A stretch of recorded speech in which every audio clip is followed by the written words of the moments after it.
j'avais pas vu. Bonjour et bienvenue sur la chaîne Vélo Chinois.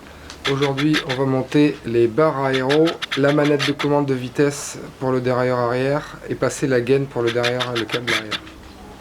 Alors voici ce qu'on va utiliser. Donc on va monter les barres aéro, les vis pour les monter, la manette micro shift indexée pour le dérailleur arrière,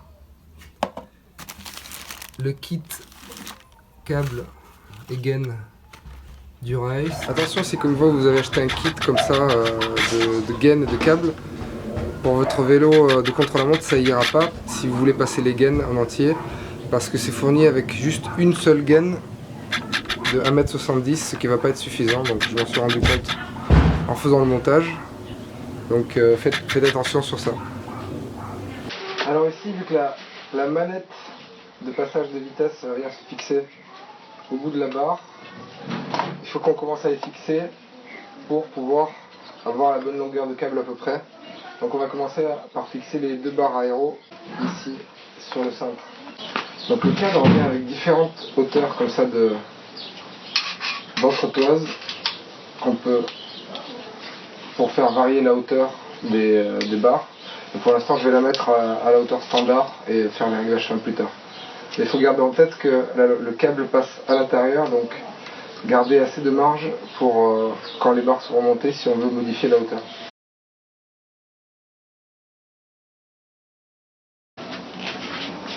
Et je vais resserrer tout ça avec la clé dynamométrique qui est toujours réglée sur la fameuse mesure 5 Nm. Alors la première déconvenue, je suis pas du tout satisfait de la qualité de la visserie. Ici j'ai juste vissé une fois. Et là je sais que sur cette vis par exemple, si je force plus, ça va la péter, donc je préfère même plus y toucher. Ce qui s'est passé, c'est que j'ai serré à 5 Nm et plus tard j'ai trouvé une image qui donnait tous les serrages sur les vélos carbone qui viennent de chez Planet X. Et là j'ai vu qu'il recommandait de ne pas serrer les barres à plus de 3,5. Donc ce qui correspond au fait que j'ai un peu abîmer les vis en serrant à 5. Voilà, c'est tout, il faut juste pas bourriner sur ces vis là. Alors moi ce que je vous recommande, c'est retirer ici le cache. Comme ça va faciliter quand on va tirer la gaine de l'autre côté. Ça va faciliter la sortie ici.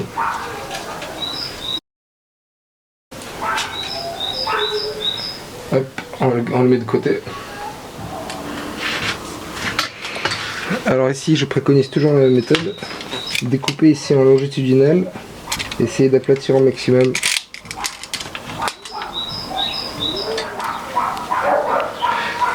Donc on prend un morceau de scotch en longitudinal comme ça.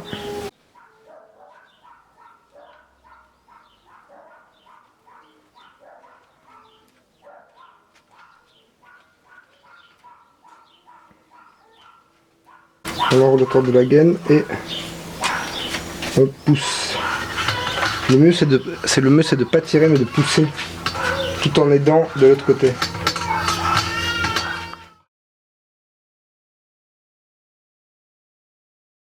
Oups. Alors là, ce qui s'est passé, c'est que la gaine s'est décrochée du guide et est coincée au milieu du cadre. C'est exactement la raison pour laquelle j'ai pas voulu mettre le bottom bracket avant de passer les câbles. Parce que maintenant, ça va être plus facile de récupérer ma gaine. Maintenant que je me suis foré là. Je viens de me rendre compte que il y a l'autre guide gaine qui est descendu en même temps.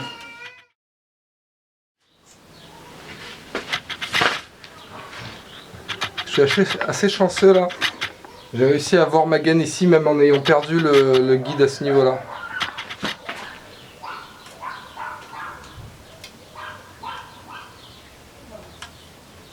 Avec une petite clé Allen, je vais la chercher.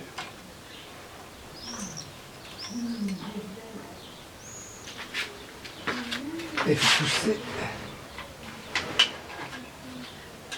Hop. Ouf.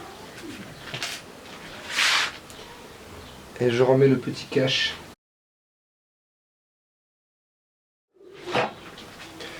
Bon là je suis en train de me rendre compte d'un problème, c'est que peut-être que ma gaine de 1m70 ne sera pas assez longue pour passer de l'avant jusqu'au derrière arrière.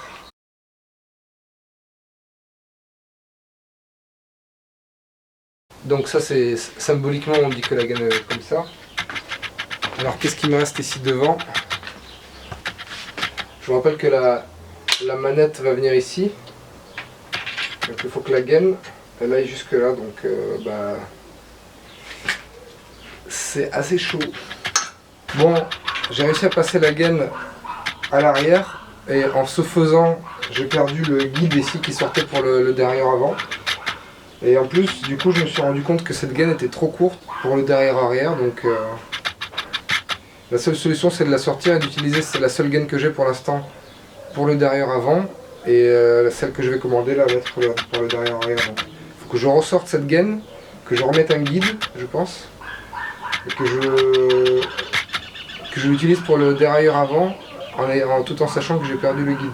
Ça va être bien galère. J'ai ce câble qui traîne, ce câble de vitesse, de passage de vitesse qui était fourni avec les manettes que je vais pas utiliser puisque j'ai le Dura-Ace, que je vais utiliser comme guide. Donc je vais l'insérer dans la gaine de bout en bout, puis enlever la gaine et normalement le câble va rester et il pourra me servir de guide pour remettre la gaine la fois d'après.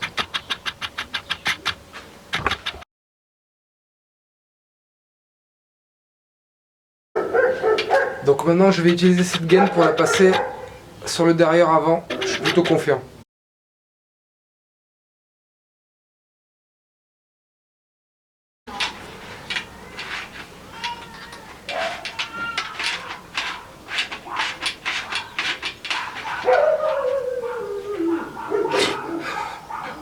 Ok, j'avais pas vu.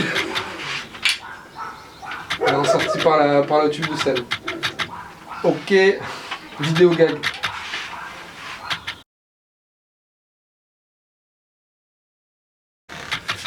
C'est le moment de sortir les outils faits à base de fil de fer.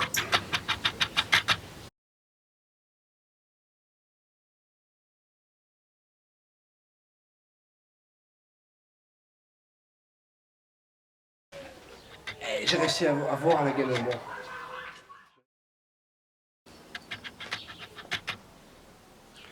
Là j'essaye une méthode, c'est d'enfoncer toujours la gaine mais avec un câble dedans. Peut-être que j'arriverai plus facilement à l'attraper dans le trou de sortie.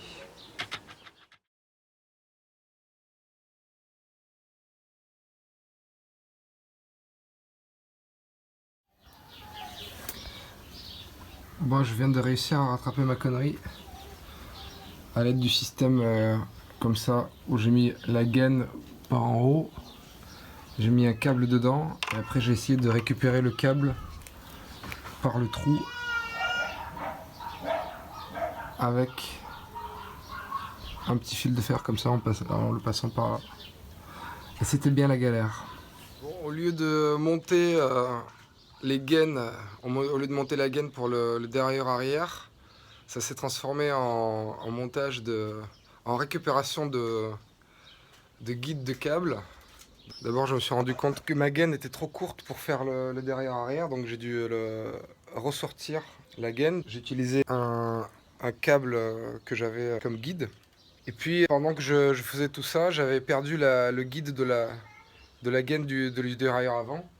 Donc là pour rattraper le coup c'était encore plus dur, donc ce que j'ai fait c'est j'ai enfoncé la gaine avec un câble dedans aussi. Et de l'autre côté, au niveau du bottom bracket ici, je suis venu essayer de chercher le câble qui était au bout de la gaine avec un petit crochet là que je me suis fabriqué ici pour réussir à ressortir la gaine. Donc c'était pas facile. Si ça vous arrive, gardez en tête d'insérer des câbles avant de sortir toute une longueur de gaine. Pensez à garder un guide, donc c'est-à-dire mettre un câble dedans. Et aussi, je suis bien content de ne pas avoir mis la cuvette de pédalier avant d'avoir passé toutes les gaines. Donc ça, j'avais eu le nez creux. C'est très pratique de pouvoir accéder ici, pouvoir retrouver toutes les gaines et faire les opérations de sauvetage de gaines par là. Voilà. Merci d'avoir suivi mes mésaventures. Si vous avez des questions, n'hésitez pas dans les commentaires. Abonnez-vous pour les étapes suivantes et à plus.